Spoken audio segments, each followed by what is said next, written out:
بسم اللہ الرحمن الرحیم الحمدللہ وکفی وسلام علی عباده الذین اصطفى اما بعد فاعوذ باللہ من الشیطان الرجیم بسم اللہ الرحمن الرحیم لہ مقالید السماوات والارض یبسط الرزق لمن یشاء ویقدر انه بكل شيء علیم صدق اللہ العظیم۔ دوستو بزرگو، قرآن کریم کی آیت جس میں اللہ تعالیٰ نے پیغام دیا ہے ہر ایمان والے کو، ہر انسان کو، کہ زمین و آسمان کی کنجیاں اللہ کے قبضے قدرت میں، زمین و آسمان کی قلید اللہ کے پاس ہے۔ یبسط الرزق لمن یشاء ویقدر، وہ جسے چاہتا ہے وسعت کے ساتھ رزق عطا فرماتا ہے۔ انہ بکل شیء علیم، بے شک وہ ہر چیز کا جاننے والا ہے۔ اللہ تعالیٰ نے ایک دوسرے موقع پر فرمایا لَهُ مَقَالِيدُ السَّمَاوَاتِ وَالْأَرْضِ وَالَّذِينَ كَفَرُوا بِاللَّهِ، زمین و آسمان کی قلید اور کنجیاں اللہ کے پاس ہیں، اور وہ لوگ جنہوں نے اللہ کا انکار کیا، اللہ تعالیٰ کی تقسیم کی، اللہ کا انکار کر بیٹھے، تو عنقریب وہ جان لیں گے کہ بڑے گھاٹے میں ہیں، بڑے خسارے میں ہیں۔ اولئک هم الخاسرون، یعنی ایک وقت ایسا آئے گا کہ جس میں ان لوگوں کو جو اللہ کے منکر ہیں، اللہ کے باغی اور طاغی اور متمرد ہیں، جان لیں گے کہ وہ بہت بڑے نقصان میں، بہت بڑے خسارے میں۔ ایک جگہ اللہ تعالیٰ نے ارشاد فرمایا وَلَوْ بَسَطَ اللَّهُ الرِّزْقَ لِعِبَادِهِ لَبَغَوْا فِي الْأَرْضِ، اگر اللہ تعالیٰ رزق کو پھیلا دیتا اپنے بندوں پر تو نہ بغاؤ، باقی ہو جاتے۔ اس لیے وہاں پر ذکر فرمایا کہ اللہ تعالیٰ ہر ایک کو رزق دیتا ہے اس کی وسعت کے موافق، اپنی حکمت اور دانائی سے انسان کے مزاج اور انسان کی طبیعت اور انسان کی قوت کے اعتبار سے۔ اگر اللہ تعالیٰ رزق کی وسعت کر دیتا لَبَغَوْا، تو باقی ہو جاتا۔ اس لیے فرمایا وَلَكِنَّ اللَّهَ يُنَزِّلُ بِقَدَرٍ مَا يَشَاءُ، کہ اللہ تعالیٰ جس کو چاہتا ہے زیادہ رزق دے دیتا ہے اور کسی کو چاہتا ہے تو کم دے دیتا ہے۔ اس لیے کہ اللہ تعالیٰ جاننے والا ہے ہر چیز کو، کہ کون زیادہ رزق کی وجہ سے سرکش بنے گا اور کون کم پر قناعت کرے گا، کون شکر کرے گا اور کون ناشکری کی مصیبت میں پھنسے گا۔ اللہ تعالیٰ قادر مطلق ہے اور اللہ تعالیٰ ہی رزاق ہے، ذو القوۃ المتین ہے۔ زمین و آسمان کے خزانے اللہ ہی کے قبضے قدرت میں ہیں۔ یوں تو پوری زمین ہم دیکھ رہے ہیں دکھنے میں ایک ہی جیسی ہے، ہو سکتا ہے کہیں نہ کہیں کچھ رنگ کا فرق ہو، یا کہیں پتھریلی زمین ہو، کہیں مٹیالی زمین ہو، لیکن زمین اپنی حقیقت کے اعتبار سے ایک ہی ہے۔ کہیں پر پہاڑ کے اوپر پانی کے چشمے ابل رہے ہیں اور کہیں پر نچلے علاقوں میں بھی پانی نصیب نہیں ہو رہا. یہ اللہ کی قدرت ہے اور اللہ اپنی قدرت کے نظارے وقتاً فوقتاً دکھاتا ہے تاکہ اللہ کے بندے اللہ کی ربوبیت کو تسلیم کریں اور اس کو رب مان کر زندگی گزاریں. اور یہ چیز بغیر ایمان کے ممکن نہیں ہے. اللہ تعالیٰ نے دنیا کا جو نظام بنایا ہے اس کو اپنے کنٹرول میں رکھا ہے. کوئی انسان اپنی تدبیروں سے اور اپنی کوششوں سے اپنے مقدر سے زیادہ پا نہیں سکتا.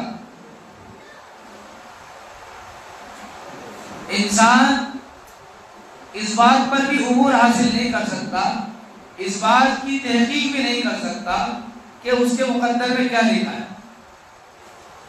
اس کے مقدر میں کیا لکھا ہے اس کو بھی اللہ تعالیٰ نے ظاہر نہیں کیا. اس لیے ظاہر نہیں کیا کہ دنیا غیب پر ایمان لانے کی جگہ ہے. اگر ان چیز کو ظاہر کر دیا جاتا تو پھر ایمان کا جو حقیقی مقصد تھا وہ فوت ہو جاتا. اس لیے کہ ایمان بغیر دیکھے مان لینے کا نام ایمان ہے, دیکھنے کے بعد مان لینے کا نام ایمان نہیں ہے. اللہ کے نبیوں نے بتایا اللہ کے بارے میں, جنت اور دوزخ کے بارے میں, آخرت کے احوال کے بارے میں, موت کے بعد کی زندگی کے بارے میں. اس کو یقین کے ساتھ مان لینے کا نام ایمان ہے. اگر کوئی دیکھنے کے بعد مان رہا ہے وہ ایمان نہیں ہے, وہ مشاہدہ ہے. اور وہ مان لینا ایمان اس لیے نہیں ہے کہ اس نے اپنے اوپر یقین کر کے مانا ہے, نبیوں پر یقین کر کے نہیں مانا ہے. اللہ کی قدرت کے نظارے پوری دنیا میں آیا اور روشن ہے. تو اللہ تعالیٰ نے وہاں پر جو فرمایا کہ اگر رزق کو اپنے بندوں پر پھیلا دیتے بے باقی ہو جاتے. وَلَوْ بَسَطَ اللَّهُ الرِّزْقَ لِعِبَادِهِ لَبَغَوْا فِي الْأَرْضِ, زمین میں بغاوت پھیلاتے. اس لیے اللہ تعالیٰ نے وَلَكِنَّ اللَّهَ يُنَزِّلُ بِقَدَرٍ مَا يَشَاءُ, ایک اندازے کے موافق اللہ تعالیٰ رزق اتارتا ہے اور جس کو چاہتا ہے جتنا دے دیتا ہے. یہ اللہ کی اختیاری چیز ہے, بندے کو اس کا اختیار نہیں ہے. کوئی انسان یہاں رہ کر, اپنے وطن میں رہ کر اور چھوٹے علاقے میں رہ کر وہ جو کما رہا ہے وہ یہ سوچ کر کہ میں کسی بڑے علاقے میں جا کر بڑی کمائی حاصل کر لوں گا, یہ اس کی خام خیالی اور بھول ہے. اس کو اتنا ہی ملے گا جتنا کہ اس کے مقدر میں.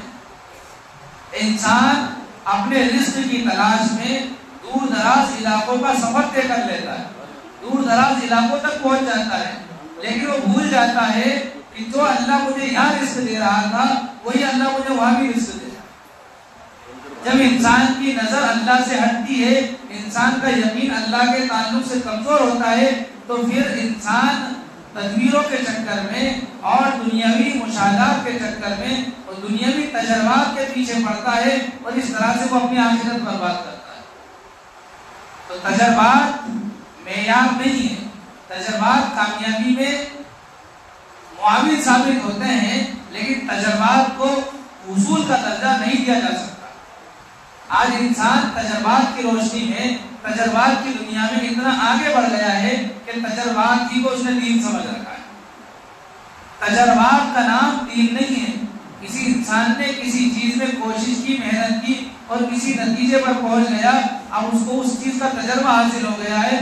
اس تجربے کی روشنی میں وہ اگر یہ چاہے کہ ہر انسان اس تجربے سے کامیاب ہو جائے تو یقینی نہیں ہے, اس لیے کہ مقدر کا قلم اللہ کے اختیار میں ہے. مقدر اللہ نے لکھے ہیں, تقدیر کا قلم جو کچھ لکھنا تھا لکھ کر خشک ہو گیا. رفعت الاقلام وجفت الصحف, کہ قلم اٹھا لیے گئے اور صحیح پہ خشک ہو گئے. اب جو لکھ دیا گیا ہے اس کے اوپر لکھا نہیں سکتا, اس کو صحیح پہ خشک ہو گئے, صحیفوں میں کوئی چیز لکھ نہیں سکتے اور لکھنے کے لیے قلم نہیں ہے, اس لیے کہ قلم اٹھا لیے گئے. تقدیر میں لکھا ہے اس کو کوئی مٹا نہیں سکتا. تو جب تجربات کی دنیا میں انسان قدم رکھتا ہے تو پھر وہ اللہ سے دور ہو جاتا ہے. اس کا یہ مطلب ہرگز نہیں ہے کہ تجربات کا انکار کیا جا رہا ہے. تجربات سے فائدہ اٹھایا جائے اور ان سے مدد لی جائے اور دنیا میں بھی اثر و رسوخ حاصل کیا جائے ضروری ہے, اور وقتاً موقع و موقع یہ چیز اپنے اندر ایک بڑی معنویت رکھتی ہے، لیکن ان کی وجہ سے اللہ سے دھیان ہٹ جانا یہ انسان کے لیے بڑا نقصان دہ ثابت ہو سکتا ہے۔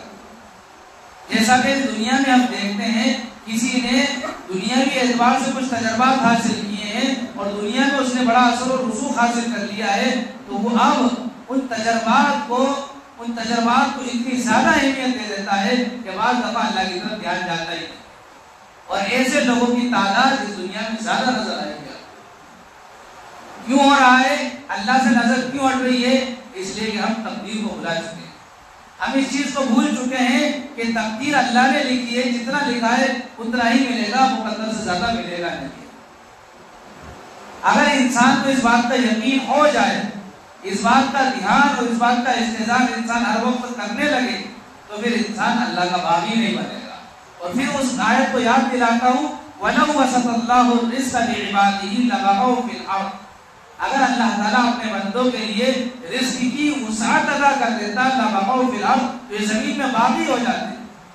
اس لیے اللہ تعالیٰ نے انسان کی طاقت اور انسان کی وسعت کے اعتبار سے اس کو رزق عطا فرمایا ہے۔ اللہ تعالیٰ جانتا تھا کون انسان کتنے رزق کا بوجھ برداشت کر سکتا ہے، کون باغی ہوگا کون نہیں ہوگا، یہ اللہ جانتا تھا۔ اور پھر بھی آپ دیکھتے ہیں بعض دفعہ انسان کے وعدوں کی بنیاد پر، انسان کی دعاؤں کی بنیاد پر، یا انسان کے آوازاری کی بنیاد پر، التجا اور درخواست کی بنیاد پر اللہ تعالیٰ اس کو زیادہ رزق دے دیتا ہے اور یہ بھی بتا دیتا ہے کہ دیکھو ہم باغی بن گئے۔ اس لیے اللہ تعالیٰ نے اپنے ایمان والے بندوں کو جن سے اللہ تعالیٰ نے محبت کی ہے کم مال عطا کیا ہے۔ اس کا یہ مطلب بھی نہیں ہے کہ ایمان والے ہمیشہ غریب ہی ہوتے ہیں، ایمان والوں میں بھی اعلیٰ درجے کے، اعلیٰ کوالٹی کے مالدار لوگ موجود ہیں۔ اور دنیا میں اگر پوری دنیا کی مجموعی اعتبار سے اگر ہم غور کریں اور کوانٹٹی دیکھیں تو سب سے زیادہ مالدار آپ کو ایمان والے ہی ملیں گے۔ اللہ تعالیٰ یہ بھی جانتا تھا کہ یہ ایمان والے مال ملنے کی وجہ سے سرکش نہیں بنیں گے، یہ متمرد اور باغی نہیں بنیں گے۔ دوستو بزرگوں، انسان جتنی بھی کوشش کر لے، جہاں بھی وہ محنت کر لے، وطن میں رہ کر یا وطن چھوڑ کر جائے کس علاقے میں، اس کو اتنا ہی رزق ملے گا جتنا کہ اس کے مقدر میں لکھا ہے۔ تو یہاں سے دو بات ہمیں سمجھ لینا چاہیے کہ اگر ہم اللہ کے حکموں کو چھوڑ کر، دین کو پیٹھ دکھا کر، دین اسلام سے روگردانی کر کے جو دنیا پر محنتیں کر رہے ہیں، مقدر سے زیادہ حاصل نہیں کر سکتے۔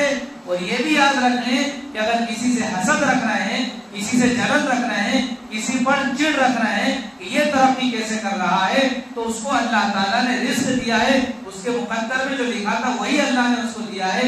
آپ کے جلنے سے آپ پیچھے جاؤ گے، اس کو پیچھے نہیں کر سکتے۔ اس لیے اعتدال کا مزاج اسلام ہم سب کو عطا فرماتا ہے، درمیانی روش ہم سب کو دیتا ہے۔ اس لیے اس امت کو امت وسط بنایا ہے، امت وسط لتکونوا شہداء علی الناس۔ یہ امت وسط ہے، اس کو تمام امتوں پر گواہ بنایا گیا ہے۔ قیامت کے دن اللہ تعالیٰ اس امت کو کھڑا کریں گے اور اس امت سے کہیں گے بتاؤ یہ جو دیگر نبیوں کی امتیں ہیں ان کے بارے میں کیا کہتے ہو؟ تو یہ امت ان امتوں کے بارے میں گواہی دے گی۔ اگر انہوں نے فرما برداری کی تھی تو ان کے فرما بردار ہونے کی گواہی دے گی، اور نافرمانی کی ہوگی تو نافرمان ہونے کی گواہی دے گی۔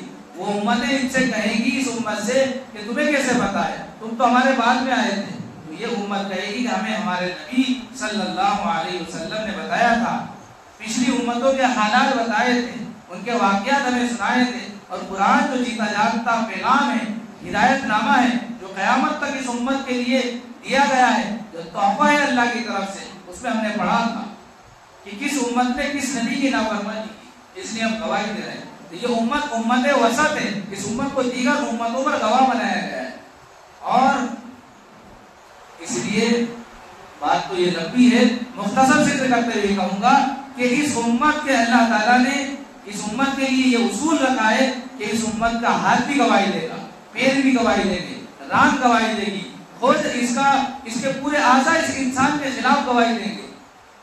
اگر انسان نے چھپ کر کوئی گناہ کیا ہے تو اس کے اعضاء بتائیں گے کہ ہاں اللہ اس انسان نے فلاں جگہ تنہائی میں گناہ کیا.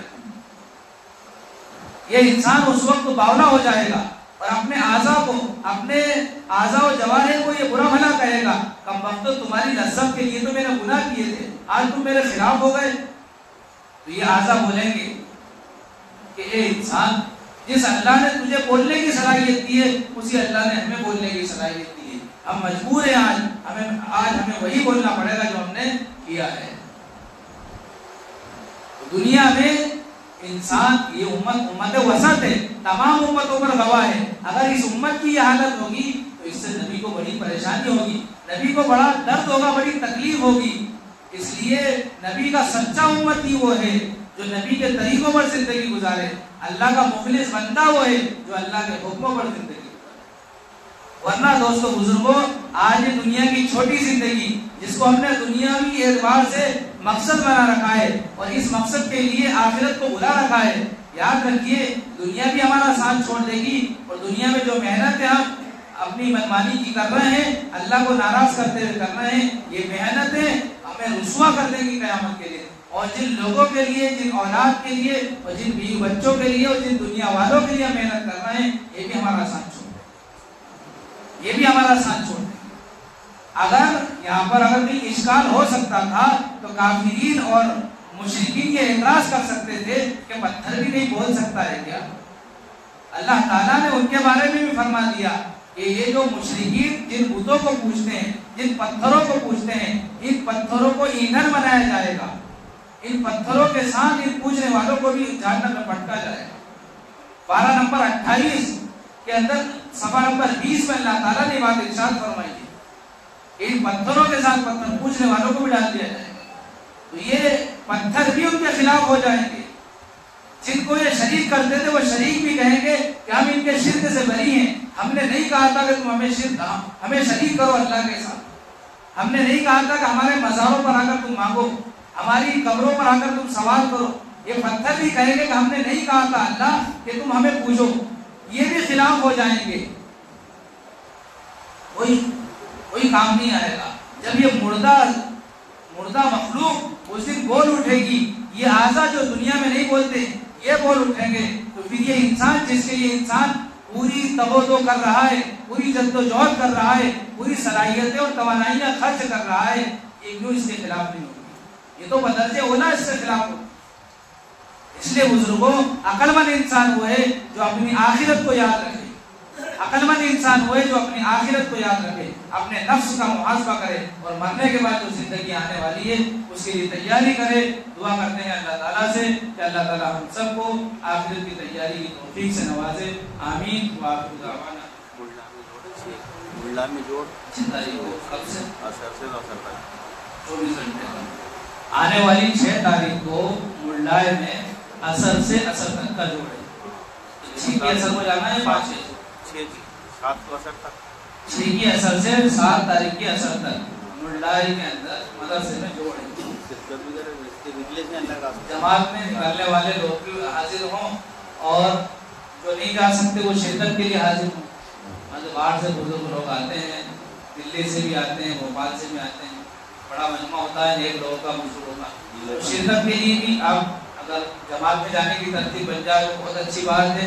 یہ زندگی امانت ہے, یہ جو ہم نے وقت لگا دیا جماعتوں میں دین سیکھنے سکھانے میں, یہی ہمارے کام آئے گا, ورنہ کوئی وقت کام ہمارے نہیں آئے گا. اس لیے لکھا ہے قرآن و حدیث کی روشنی میں بزرگوں نے کہ اگر انسان کھانا کھا رہا ہے اس نیت سے کہ میں اللہ کے دین کی محنت کروں گا, اس کھانے کا حساب نہیں لیا جائے. انسان سو رہا ہے اس لیے کہ میں تھوڑی دیر آرام کر لیتا ہوں اور آرام کرنے کے بعد اٹھوں گا تاکہ تھوڑا سکون مل جائے گا, تو اطمینان سے نماز پڑھوں گا, تو اس سونے پر بھی اس کو اجر ملے گا اور اس کا حساب نہیں ہوگا. اس لیے جو ہے جتنا ہو سکے ہمیں زندگی کا اکثر حصہ ہم نے دنیا میں لگایا ہے, تو کچھ وقت ہمیں اللہ کے راستے میں بھی لگانا چاہیے. تو کوشش کریں, 4 مہینے کی جماعتیں بن رہی ہیں, چلے کی بھی جماعتیں بنیں گی, ملڈائے جوڑ سے 6 تاریخ کو نکلنے کی فکر کریں. جو ساتھی نہیں نکل پا رہے ہیں آئندہ کے لیے عزائم کریں, اور کم از کم شرکت کے لیے تو ضرور کوشش کریں گے نا انشاءاللہ. اللہ تعالیٰ ہم سب کو آمین.